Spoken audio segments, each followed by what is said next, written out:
Good morning to everyone. In yesterday's lecture, what we studied?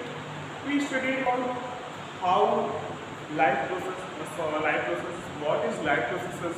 We studied about living and non-living things. We studied what are the metabolic function and which life process is more important. That's one the nutrition. In yesterday class, we studied about the nutrition. We studied its types and what the first type, autotrophic mode of nutrition.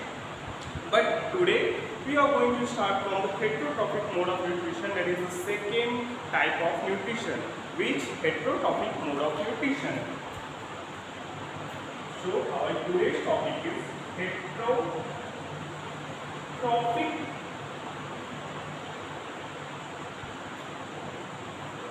nutrition.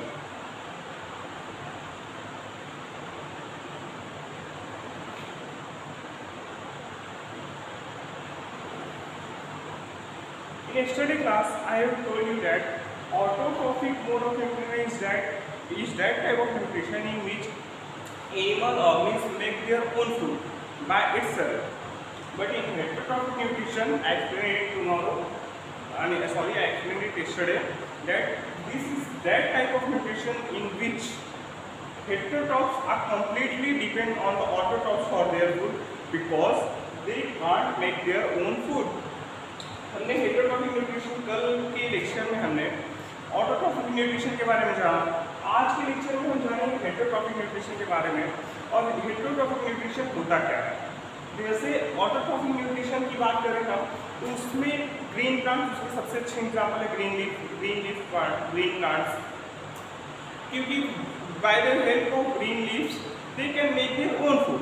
But in heterotrophic plant nutrition, heterotrophs can't make their own food. They completely depend on the autotrophs for their food. So now we are going to discuss about the heterotrophic mode of nutrition. If we talk about the heterotrophic mode of nutrition, then the organisms which perform this nutrition is known as heterotrophs.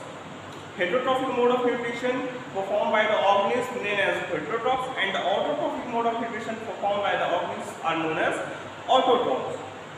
So basically, if we talk about heterotrophic mode of nutrition, there are basically three types of heterotrophic mode of nutrition. One is parasitic,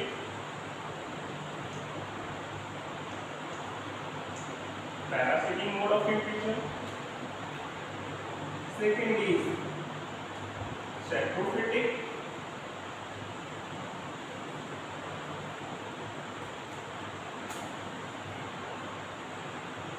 and third one, last one is holozoic.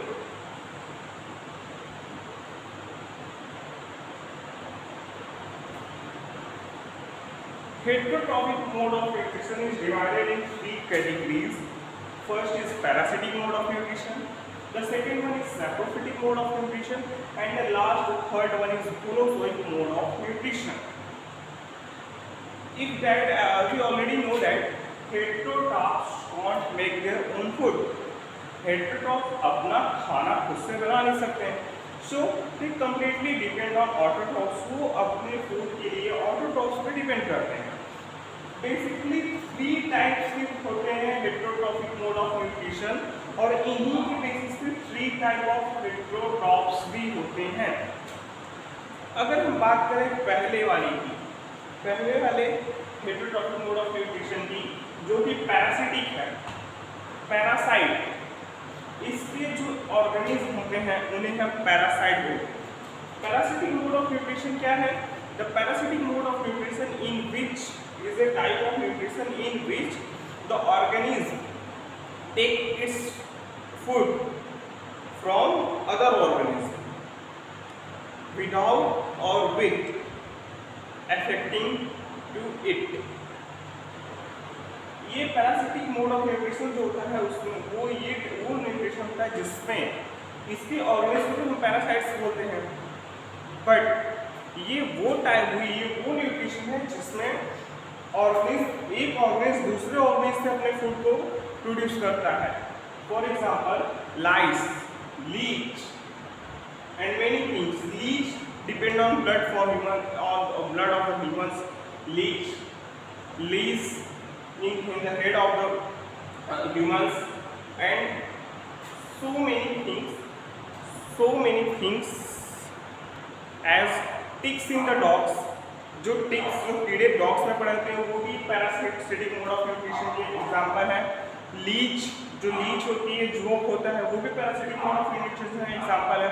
और जो lease होते हैं हमारे जो hairs में पड़ जाते हैं जुए, वो भी पैरासिटिक मोड ऑफ न्यूट्रिशन को शो करते हैं। अगर दूसरे की बात करें saprophytic mode of nutrition depends upon the dead and decaying organism. जो जानवर मर जाते हैं, जो मर के इधर उधर पड़े रहते हैं, तो स्कैवेंजर्स जो होते हैं वो इन्हें आके खा के खत्म करते हैं। स्कैवेंजर्स में क्या आते हैं? ईगल आता है, क्रो आता है, वल्चर्स होते हैं, या एनिमल्स में जैकल्स होते हैं, हाइनास होते हैं। ये सैप्रोफिटिक मोड ऑफ न्यूट्रिशन को शो करते हैं।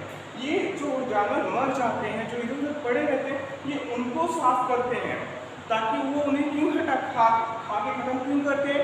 क्योंकि वो पड़े रहेंगे तो गंदे होंगे, उनसे कीड़े मकोड़े लगेंगे, बैक्टीरिया डिजीजेस फैलेंगी, तो उस डिजीजेस न फैले इसके लिए वो इस मोड ऑफ न्यूट्रिशन को अप्लाई करके उसमें उन्हें खत्म करते हैं। और in this category are known as scavengers. If we talk about third type, holozoic mode of nutrition. Holozoic mode of nutrition is completely depend on dead and decaying organism. जो plants dead and decaying organism से अपना nutrition लेते हैं उन्हें हम holozoic mode of nutrition रखते हैं। For example east, mushroom. ये क्या मशरूम कहाँ ग्रो करता है? जहाँ कोई डेड एंड डिकेइंग कोई सड़ी गली चीज़ पड़ी हो, जैसे पेड़ ही गिरा हो, पेड़ फिर सड़ रहा हो, गल रहा हो, तो वहाँ मशरूम बहुत अच्छे से उगता है। क्यों? क्योंकि वहाँ मशरूम अपना न्यूट्रिशन उस सड़े गली चीज़ से लेता है और बहुत ही अच्छी हेल्दी ग्रोथ करता है। सो in heterotrophic mode of nutrition there are three basic types of nutrition, that is parasitic, parasites, for example leech, ticks, lice, so many. In saprophytic mode of nutrition its example is hyenas, wolves, crows, vultures, eagle. And in holozoic means from the dead and decaying organisms से जो अपने nutrition को plant करते हैं, पाते हैं, उन्हें holozoic कहते हैं। इसका सबसे अच्छा एग्जांपल है फंजाई में मशरूम। सो ये तो बात हो गई हेटेरोट्रॉफिक मोड ऑफ न्यूट्रिशन। अब हेटेरोट्रॉफिक मोड ऑफ न्यूट्रिशन हो गया, लेकिन अब न्यूट्रिशन सभी एनिमल्स लेते कैसे हैं? How do organism obtain their nutrition? So let's start. How do organism obtain their food, obtain their nutrition? As we know that each and as food is different for each and every animal, so its way to get is also different. जैसे कि food सभी animals के लिए, सभी organism के लिए एक नहीं होता है, उसमें उसको उस फूड को प्राप्त करने का तरीका, उसका ऑब्टेन करने का तरीका भी एक नहीं होता है। कुछ मल्टीसेलुलर ऑर्गेनिज्म में बहुत अच्छे डिफरेंट ऑर्गन्स होते हैं डिफरेंट फंक्शंस के लिए, तो वो तो उससे कर लेंगे। But what about the unicellular organism?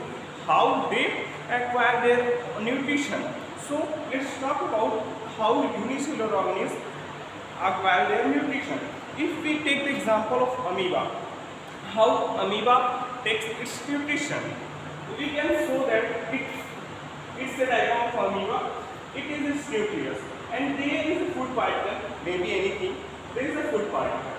How this food particle how this food particle get digested by amoeba and how amoeba get its nutrition is explained in this diagram. ये एक अमीबा का डायग्राम है, ये उसका nutrition single celled होता है, आप सभी को पता है। और ये एक फूड पार्टिकल है, कोई भी हो सकता है फूड पार्टिकल का जो भी हो। अब वो फूड पार्टिकल अमीबा कैसे खाएगा, कैसे उसको ले ऑब्टेन करेगा, उसको कैसे डाइजेस्ट करके कैसे अपने न्यूट्रिशन को पूरा करेगा, ये इस डायग्राम में दिखाया गया है। Nutrition in amoeba. Then amoeba firstly takes the food particle, comes near to food particle. जब अमीबा को कोई फूड पार्टिकल नजर आता है तो वो उसके पास जाता है। Then a hand like projection occurs by the plasma membrane. वो सिंगल सेल्ड है तो प्लाज्मा मेम्ब्रेन फ्लेक्सिबल होती है। तो जब प्लाज्मा मेम्ब्रेन फ्लेक्सिबल होती है, वो सिंगल सेल्ड है, तो वो एक हैंड लाइक प्रोजेक्शन को शो करता है, हैंड लाइक प्रोजेक्शन को बनाता है, जिसे हम स्यूडोपोडिया बोलते हैं। और उस हैंड लाइक प्रोजेक्शन को बना के वो फूड पार्टिकल को अपने अंडर करता है और वो अपने पास लेता है और उसको और हैंड पोजीशन को कंप्लीट करके वो एक फूड वैक्यूल फॉर्म करता है, जिसमें उसका फूड पार्टिकल आके फंस जाता है। ये समझ लीजिए। जैसे क्या हुआ, पहले अमीबा फूड पार्टिकल के पास गया, फूड पार्टिकल के पकड़ने के लिए इसमें कोई हैंड तो है नहीं, जैसे हम में तो हैंड होते हैं, या मोस्टली एनिमल्स में ऑर्गेनिज्म में कोई माउथ से खाता है, कोई हैंड से खाता है, लेकिन ये सिंगल सेल्ड ऑर्गेनिज्म में इसमें हैंड है ना माउथ है। तो सिंगल सेल है, फूड पार्टिकल मिला तो इसके हाथ का क्या काम करता है, जो इसकी सेल मेम्ब्रेन है वही हाथ का काम करने लगती है, वो स्यूडोपोडिया फॉर्मेशन करती है, हैंड लाइक पोजीशन करके उसको ऐसे कवर अप कर लेती है, ऐसे कवर अप कर लेती है। फूड पार्टिकल को जब वो कवर अप कर लेता है तो ये कंप्लीट मेम्ब्रेन वो फिर जुड़ जाता है और एक फूड वैक्यूल फॉर्म हो जाता है। ऐसा आपने डायग्राम में देखा है, फूड वैक्यूल फॉर्म हो जाएगा और फिर फूड पार्टिकल उसमें फंस जाता है। या ऐसा समझ लीजिए कि फूड पार्टिकल अमीबा के सेल में इंटर कर जाता है। After entering in the cell, food particle get digested by the cell. Cell के अंदर एंटर करने के बाद फूड पार्टिकल सेल में ही डाइजेस्ट किया जाता है और then the waste material release out. जब वो डाइजेशन की प्रोसेस अमीबा में कंप्लीट हो जाती है तो वेस्ट मटेरियल जो होता है वो थ्रो आउट कर दिया जाता है और सेल से उसे बाहर फेंक दिया जाता है। हम जानते हैं जब सभी ऑर्गेनिज्म को का खाने का तरीका एक नहीं है, जब सभी ऑर्गेनिज्म को खाना एक नहीं है, तो सभी ऑर्गेनिज्म का डाइजेशन प्रोसेस भी एक कैसे हो सकता है। Each and every living organism have different digestion process because the food is different and the method to obtain the food is different. So the process of digestion is also different. Here we can see that how amoeba takes in the food and digests it. So ये हमें ये diagram से हमें पता चलता है कि nutrition in amoeba means nutrition in single cell organism होता कैसे है। अमीबा में तो ये हो जाता है, अमीबा में किसी भी बॉडी पार्ट से स्यूडोपोडिया फॉर्मेशन हो सकती है। But if you talk about the paramecium, paramecium में किसी भी बॉडी पार्ट से फूड इनटेक नहीं होता है। There is certain site to intake the food. Paramecium में कुछ सर्टेन साइट्स होते हैं, कॉन्ट्रैक्टाइल वैक्यूल्स होते हैं जहाँ से फूड इनटेक किया जाता है। तो इनटेक करने के लिए बॉडी के और फूड को उस साइट तक पहुँचाने के लिए पैरामीशियम में सीलिया होती है, जो सीलिया यहाँ इनके बॉडी पे नहीं होती है। So in today's topic what we have studied, we have studied about the heterotrophic nutrition.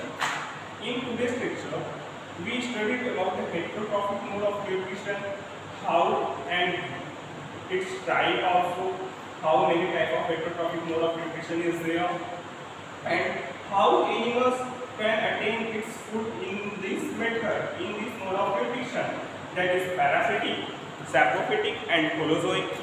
Three mode of nutrition is there in heterotrophic mode of nutrition. Heterotrophic mode of nutrition में तीन type के nutrition है ना, parasitic, saprophytic and holozoic.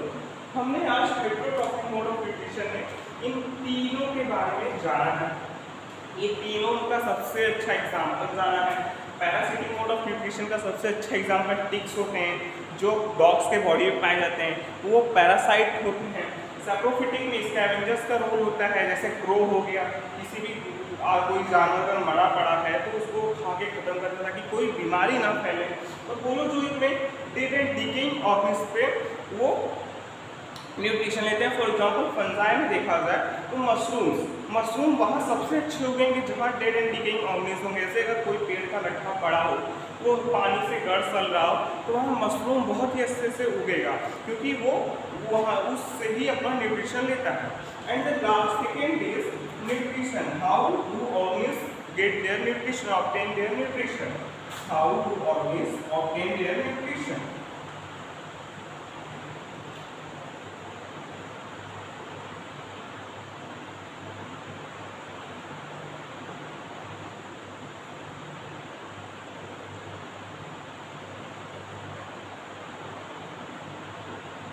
इसमें हमने देखा कि कैसे सिंगल सेल्ड ऑर्गेनिज्म अपने न्यूट्रिशन को अडॉप्ट करता है, अपने न्यूट्रिशन को ऑब्टेन करता है और उससे अपना न्यूट्रिशन प्रोसेस पूरा करता है। So that's all for today. Thank you very much.